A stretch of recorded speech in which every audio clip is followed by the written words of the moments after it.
Kazungu yaje mu rugo aho mwabaga cyane uhakora iki nyine urumva nkuko niba bari mu bypass bari basangiye yego amurangira habundi kuko yari inzira aza amuherekeje twayishakiye Nadine mwabandi muri na Françoise ariwe Kazungu yishe namuvugishije nubwo yansuzugura ariko twaravuganye iki se ku itariki 20 z'ukwa gatandatu Kazungu aramuhamagara ariko utazi ko ari Kazungu ntabwo nzi ko ari Kazungu abuze umuntu washize nk'iminsi 3 ndase uyu muntu udashyiraho telefone iminsi 3 yashize imizi biti nibwo nahise njya kuri library Masaka baragiye mba nimero za Kazungu baravugana Kazungu baramuvugisha bavugana iki se ababwira iki sarababwiye ngo Kazungu yajyanye na mukuru wanjye wese umenya Kazungu gute kari wamuburishije 30 bamuha buri munsi n'iki bamukatiye bikaginza cyangwa bakamwica bikarangira funzwe se n'ibyo barabifunze kuba baramufunze ariko ibyo birahari kandi hari abantu babikurikirana badufashije nafite imiryango se cyane afite ababyeyi ntibadufashe byo ni ibintu byumvikana afite abana bangahe yafite abana b'abahungu 2 reka mbasubize nanjye mbaha ikaze mu kiganiro cy'uyu munsi si yakamaze kora intro yiwe ariko hari akantu nkundamo ariko turaza kubiguha nyuma nanjye ni kuri Kigali 250 nk'ibisanzwe ndabasuje cyane uyu munsi tugiye kuganira ibintu bigiye bitandukanye uyu mukobwa ngira ngo mwaramubonye ku rukiko ni umwe mu bantu bahemukiwe na Kazungu uyu munsi rero twifuje kumuganiriza menye uko yiyumva ndetse n'icyo yumva Kazungu yakorerwa nyuma yuko ahemukiye umuryango we reka nk'umwanya umunyamakuru mugenzi wanjye niba yatangira hari ikibazo mumbariza kaza iyo mwita Nadine ni murumuna wa Françoise n'umukobwa bakobwa bagera muri 13 n'umuhungu umwe Kazungu Denis yishe ejo twatukuve ku rukiko rw'ibanze rwa Kicukiro ari byinshi yabonye ari byinshi yumvishe hari n'ibindi biganiro byatamutse kuri Kigali 250 ndetse no kujyana n'ubuzima bwa 50 mwaramubonye ariko nifuje nuko dukorera abadukurikire kugira ngo ambwire uratangiye tubwira Nadine ejo tuganira bwa mbere warutegereje kubona Kazungu uri kumwe na papa wawe ndetse na mujyomba wawe Kazungu ukimara kumukubita amaso ava mu modoka wabyakira ute dukomereza aho ngaho ngiye ndatangiye amasoza mwiriwe yego twayishakiye Nadine mwabandi muri na Françoise ariwe Kazungu yishe ngiye Kazungu we namubonye ntabwo nari mbyiteze pe bwo bwa mbere nari mubonye bushize naje ku rukiko nsanga byarangiye nsanze byarangiye navuga atari ku butanzagaruka bwo rero nazimuze nagize saa 7 z'amanywa agomba kugenda tubona nyine namuvugishije nubwo yansuzugura ariko twaravuganye iki se nagiye nyine kwa kundi abapolisi bari kumuzamura kuri za sikariye ndavuga ati mukuru wanjye gurisha amaraso yazagukurikirana paka nyine yarandebye mbona ko bimushimishije nyine ntacyo yansubije yarandebye ahubwo araseka nyine n'agasuzuguro kenshi cyane njye niko nabibonye rero Kazungu ukuntu nabonye ari inyamaswa to ntago ari umuntu usanzwe nk'abandi bose tuzi umuryango wawe mukimara kubura Françoise hari amakuru menshi twakiriye uburyo yagiye uburyo mwamushakishije mukamubura mukimara kumenya ko yabuze famille cyangwa umuryango wawe mwatekereje mwakoze iki kugira ngo mutangire gukora iperereza ryaho mukuru wanyu yagiye ntabwo umuryango wari ubizi ngiye byose bindi bari kubyirukamo kuko ari ngiye twabanaga urumva umuryango ntabwo wari ubizi wabanaga na mukuru wawe yabuze gute rero yagiye gute mwatandukanye mute ujya kumenya uko byarangiye yamaze kugera na Kazungu kugira ngo mumenye ko ari muri barakobwa bishwe byagenze bite se mwafashe umwanya kujya gutanga amatangazo cyangwa mwajya kuri RIB bati twabuze umwana wacu byari ku itariki 20 z'ukwa gatandatu Kazungu aramuhamagara ariko utazi ko ari Kazungu ntabwo nzi ko ari Kazungu ese no umuntu yaramuhaye pase nyine yego yagiye kumwera ahantu mu kabari aramuga ati se ko dushaka umukobwa turi kuganira mwamutubonera undi kuko Fani yari ari mu rwanda ati se wahamagaye Fani atakaza bakaganira bahamagaye Fani kwicaye mu rwanda nimugoroba aragenda nyine baraganira ngo barasangira ariko muri uko gusangira ntabwo bahise bagendera umwanya bagiye ahubwo mu gitondo cyaho nibwo ataraye mu rugo aho mu bandi yaraharaye amuha n'amafaranga 5,000 baze gutega mu gitondo baza murebe ariko Nadine tukiri aho abantu bavuze ngo hari ahantu yagiye urumva Yego. avuga ko wenda amushaka bavuganaga nimugoroba birumvikana ko ahantu Kazungu yagiye naho Françoise yari ahantu nyine baba basanzwe bahurira biroko bahana gahunda yo ko mu gitondo baza guhura oya ntago ari ahantu bari basanzwe bahurira ahubwo ni ahantu Kazungu yakundaga kunywera ko ni ahantu za Masaka bita ku Munyinya nabuze ko ku Munyinya ari amuruta haza rero ni ahantu yakundaga kujya kunywera kubera ko kabari kuwo mama muravuga ati renge mfite umukobwa w'inshuti yanjye yaza mukaba munganira mukanasangira barasangira nyine bisanzwe biri aho ngaho bigeze mu gitondo nyine kwa kumusangira n'umuntu kwavuga ati ariko ngiye hari ibintu nkunda kurya wenda nko mu rugo nko mu buzima busanzwe undi yamunye akunda kurya ubunyobwa n'indagara Kazungu aramubwira ati se ko mu rugo mbyifite ko mbicuruza wazaje ngakwihera noneho yavuye mu rugo ariko wa kabiri saa 5 z'amanywa aragenda nyine ajya kumureba bigeze saa 8 ndamuhamagara arambwira ngo araje Mbiye saa 10 ndamuhamagaye numva telefone ni kumuhamagara n'inshuro 10 namfata saa 3 numva telefone yayikuyeho tuvuga se ko mukuranga n'ahana ajya ngo amishe cyangwa ngo ndibuze kurara yari burarera mu akambwira ati ufunge neza njye umunsi ntabwo ndibuze vuba ubwo nyine ibyo ngibyo umunsi urarangira urira buracyo ndirira utazi amakuru ye wenda avuga ngo ni ibisanzwe wenda hari umuntu wenda bahuye yari buze kuza mbonye rero hashize nk'iminsi nk'itatu nibwo nagiye gutanga ikirego kuri RIB ari wowe ujyayo yego njye wagiyeyo utarakomeza uwo mugore wamutanzemo pasi waba umuzi cyangwa hari aho mwari muziranye uwo mugore wamutanzemo pasi ngasanzire na Kazungu ndamuzi uramuzi uyu munsi kataragaragara mu nkiko kuko nawe urumva ko afitemo uruhare mu yicwa ryabayeho ku bwa Kazungu ariko keza tutaradusubiza muri kino gihe batangamo pasi abandi atari ukwenda aribyo bagambiriye mushobora kutikura umukobwa ari mwiza wazamuza no gute bikagenda ariko ashaka no kubikora bigambiriye bakorana yari asanzwe nawe na Kazungu bafite makuru wenda uwo mukobwa mutanzemo pasi mwe muziranye aho gute nyuma yuko wagize natubwiye n'uburyo igitekerezo cyaje yuko wenda umaze iminsi utana umukobwa mwabanaga mukuru wawe igitekerezo cyo kuri mu gutanga ikirego bati ubuze umuntu oya mama ntago namurenganya nawe urabizi umuntu we anywera ahantu henshi bashobora kujya mu kazi ati se ko nshaka umukobwa tuba twiganirira bisanzwe biri aho ngaho ariko nawe ngo akaba yari yamubwiye ngo azamusange iwe mu rugo ngo amuhe firigo uwo mu mama Kazungu niko yamubwiye tubazaje ngaguha firigo ukajya ushyiramo inzoga ko nta firigo ugira urumva nawe ahubwo aba yarapfembuye nawe baragiye ahubwo aba yaragiye mbere ya fani niko twabivuga ntabwo ari wa mukobwa twakoranye ikiganiro ejo bundi avuga ko ari umukobwa mugenzi we baba bari kumwe abasha kubenda yajya kwa Kazungu n'agasiga ubuzima oya uwo ni umudamu kandi warumva undi ni umudamu n'umumama umukobwa nawe muri karakara bamweragamo kandi bacururizagamo bera mu kindi kiganiro nawe turamustenga no munsi twamutumiye yego nyuma tubwiye noneho urugendo uburyo watekereje kuri RIB kuba ati nabuze umuntu ngiye nabuze umuntu hashize nk'iminsi 3 ndase uyu muntu udashyiraho telefone iminsi 3 irashize imizi biti nibwo nahise njya kuri RIB yari Masaka iyi famille nayo abiye kuko nyine fani yabuze hashize icyumweru subira kuri RIB ngo tuzakubwira hashize icyumweru cya kabiri navuga se ko mutambwira imizi biti barambwira ngo wese ngo wazagiye kuri Dikoto naho nagiyeyo nagiye kuri Dikoto nari Masaka baragiye mbana nimero za Kazungu baravugana Kazungu baramuvugisha bavugana iki se ababwira iki sarababwiye ngo Kazungu ngo yajyanye na mukuru wanjye wese umenya Kazungu gute kari wamuburishije nese ubu umuntu amuhaye pasi niba afite nimero ye nimero wayikuye he wowe uwo mugore ni wayiguhaye yego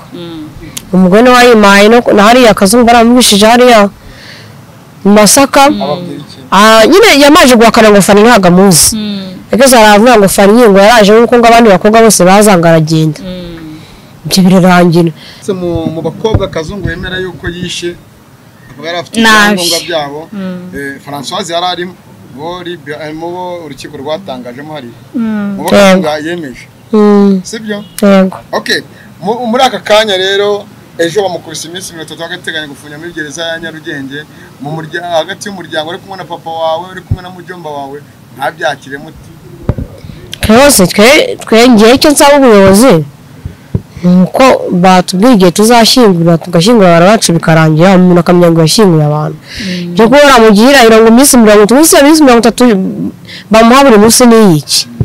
bamukatiye bikagira muri commentaire keza nabo cyo muzamu muri commentaire abantu bakunze kwandikamo ngo kucyura mukobwa arimo arakomeza kuvuga ngo Françoise yari afite amafaranga kuri konte ze kandi ukaba uri murarira abana be akakanya abana bamwe bagiye ku mashuri abandi babyeyi abamurukuru bawe ntabwo barajya ku ishuri ugakomeza ugaruka ku mafaranga kandi amafaranga Kazungu arafunzwe ngira ngo wenda nimba yari afite amafaranga kuri konti y'uburenganzira bwose ubwe yari afite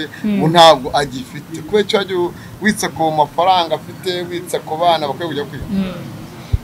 ariko ibyo ni ibintu byumvikana niba afunzwe se n'ibyo barabifunze kuba baramufunze ariko ibyo birahari kandi hari abantu babikubikurikirana se badufashije se nafite imiryango se cyane afite ababyeyi ntibadufashe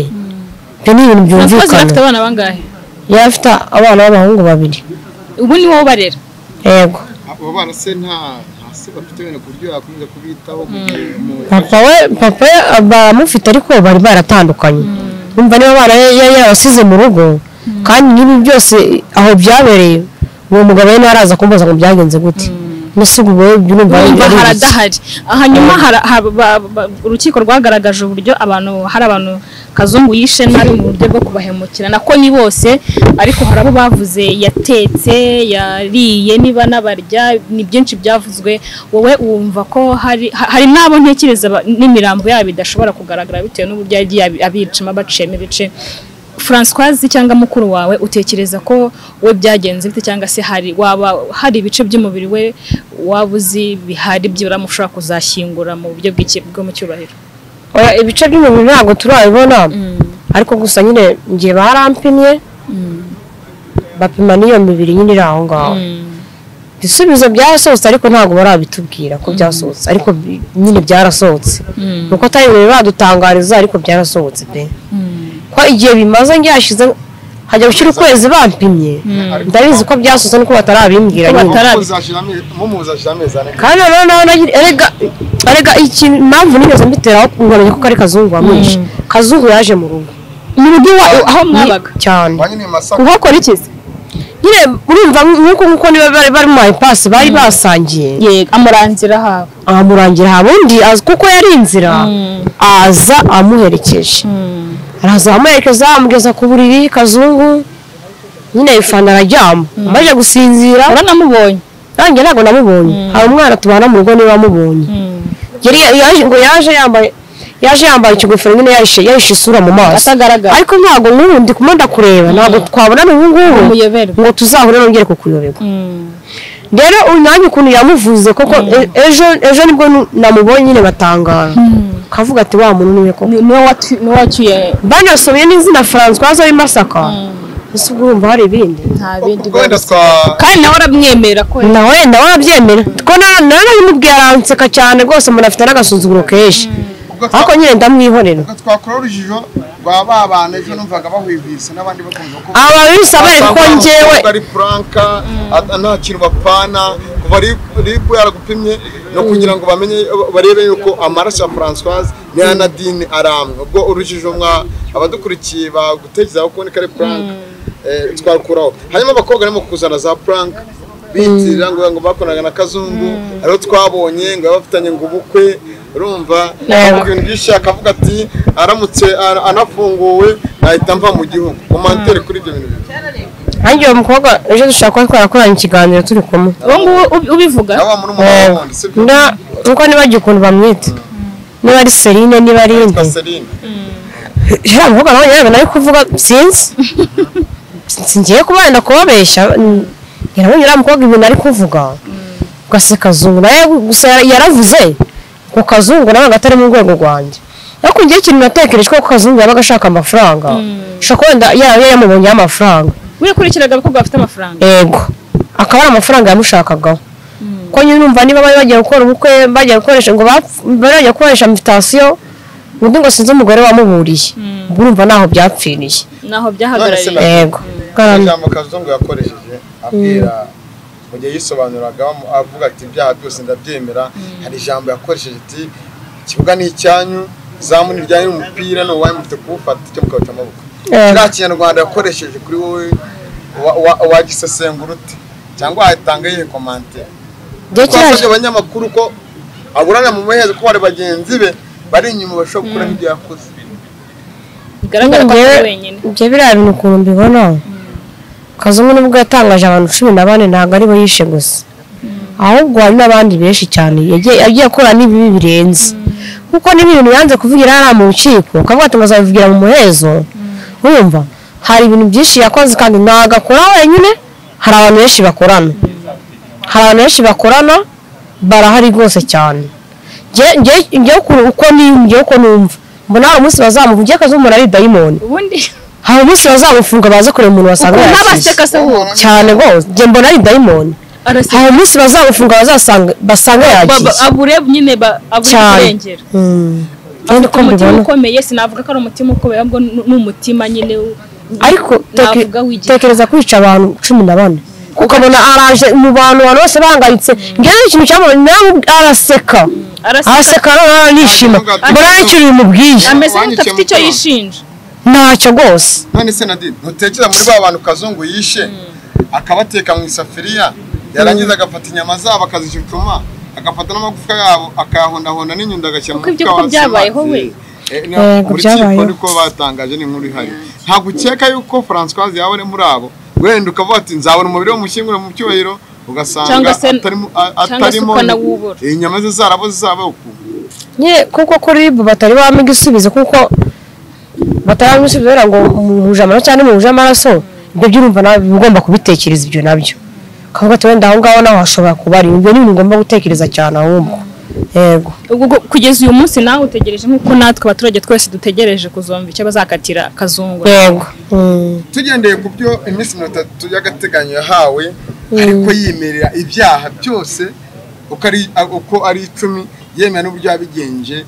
bemera ko wenda byaba bikiri mu iperereza cyangwa bari maramutinze kuba bamukatira imyaka imukwiriye cyangwa na burundu Kazungu se ye Kazungu mbanumva bamufungira ahantu bamufungira ahantu ha wenyine gufungwa ntabwo bikwiye atabona nawe kukurwa mu mubiri hubwo nuzi ko igihano cyo kwica mu Rwanda nyine bagiciye nuko kitemewe baragiciye ariko Kazungu mbanumva bamufungira ahantu atihindukiza atabona mva ahanyanyara bamwe bakamushyira muri firigo nawe akaba barafu ugendeye kuri rya jambo rya Bibiliya ngo uwumennye ijisho ryawe nawe yongera ahorerwe irindi n'iry'urimene nese nkaho urabona ari nawe urabona bamukorera iki umugiriye imwe wowe oya ari ahubwo biroroshye Bibiliya iravuga ngo nimba umuntu akumennye ijisho nawe uri mumene ahubwo nshatse kuvuga ngo nimba umuntu akugiriye nabi wamwitura inabi uriya warayikwiye oya arayikwiye rwose ntago ari umuntu ujya gutekerezaho uriya warayikwiye kandi noneho ntago ngenda numva Kazungu batamwica ubungu babe bamuritse bamaze bajye bamubabaza ejo bakuremo urwara ejo bakuremo ijisho ejo bakuremo ntago babikora ntago babikora ikintu gitangaje ni uburyo nyine ameze nk'umuntu udafite ubwoba ameze nk'umuntu ukomeye rwose n'umugabo w'ijosi rikomeye n'umugabo useka ukuntu asekera abantu nyine urabona nta kwicuza ntago ari umuntu uvuga ati ngewe narakosheje mu mbabarire cyangwa se mu dohore icyo kintu cyo ntacyo afite kugeza uyu munsi rero ni ikintu cyateye ibibazo cyangwa cyateye inkeke abantu bose yagiye ahemukira harimo n'umudamu twizi ko na ku rukiko ubushize warize yiciye umuhungu mama Eric yiciye umuhungu ni ukuvuga ngo ni yica rubozo ryabaye ariko twihanganisha imiryango yose yagize ibyago kandi nawe ukomeze kwihangana ariko ubutabera burahari turifuza ko leta yacu yagira ikigaragaza ikagira ikora kugira ngo abantu bose bahemukiwe nabo babashe guhorerwa turi kugana ku tekereza ariko umuntu niwe muntu wa mbere ku isi umwicanye ruharwa kuko umuntu wari ruharwa n'umuntu wishe abana bagira mu 8 b'abanyeshuri kuba warabonye ibitangazamakuru Al Jazeera, France 24, BBC, VOA n'ibindi bihugu bigiye bitandukanye bari gufata amakuru ya Kazungu umwicanye ruharwa w'umunyarwanda rirashuje kuri Kazungu no kubitangazamakuru abaturage byo bari hariya ubibona miki tangiye Kazungu nabonye ari icyamamare naga ari icyamamare rwose ariko yese yapfuye ntabwo arapfa ako njye mba numva yapfa ntabwo arapfa ntawe uzi ngo bazamwica ntawe uzi icyo bazamukorera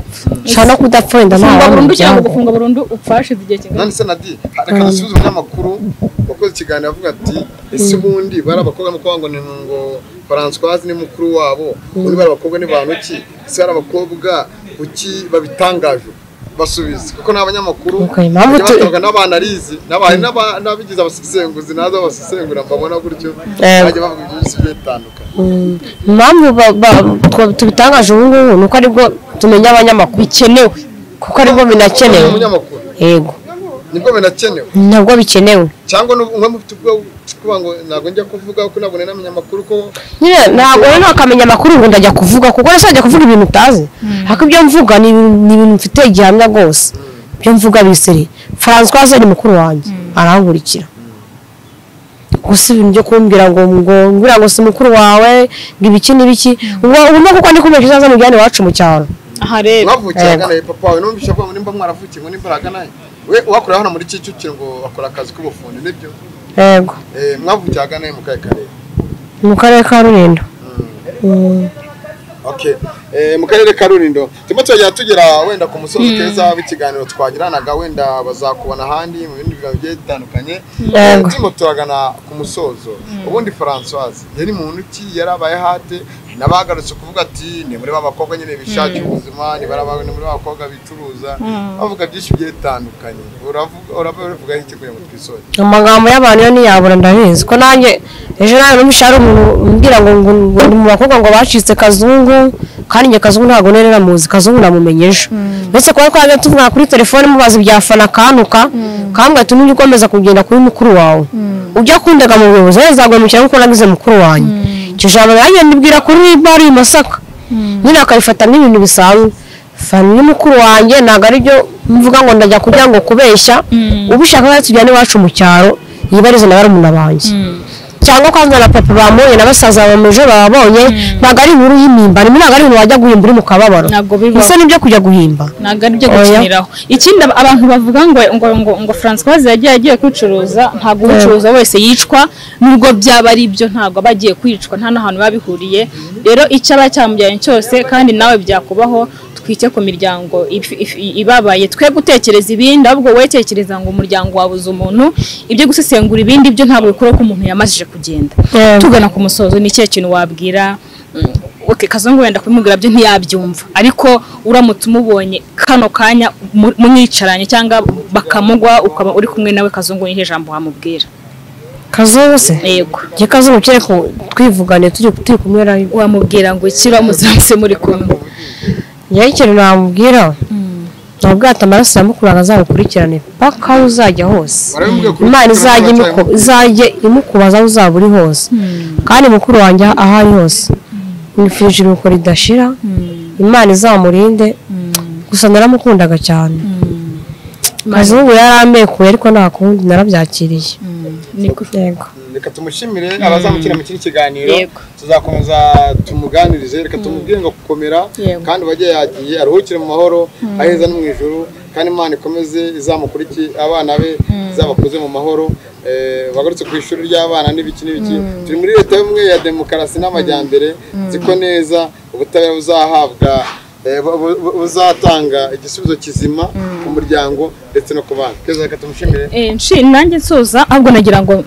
nshishikariza abantu tujye tuba hafi umuntu ukeneye ubufasha murabibona uyu n'umukobwa mutoya niba afite n'akazi cyatagafite ntago mbizi ariko reka mbivuge nkanjye ari ngewe ndiwe niba ari kurera abana ba mukuru we birumvikana ko akeneye ibyo barya bakeneye kujya gutangira ishuri aho kugira ngo dushinyagure tujye gutekereza icyo mukuru we yazize cyangwa icyo ari kimyenye kwa Kazungu dutekereze ku buzima bw'abana be nimba hari icyo wifuza kubafasha ahubwo ubafashe unyure kuri uyu mukobwa cyangwa tunyure tumukugezeho umufashe mu buryo bw'ubushobozi ari kurera abana bakeneye kurya bakeneye kwiga urumva ko afite inshingano nyinshi asigaye mu maboko ye rero mureka tumube hafi tumwihanganisha kugira ngo akomeze kurera abana banyakwigendera Françoise reka dusubize musasira mu kiganiro cy'ubutaha tubashimire kuri screen zanyu hariho nomero ze ushaka kumuha inama n'ibitekerezo yamuhamagara tongere duhuriye mu bindi biganiro ni Kigali News 25 ibisanzwe reka tubifurize amahoro y'Imana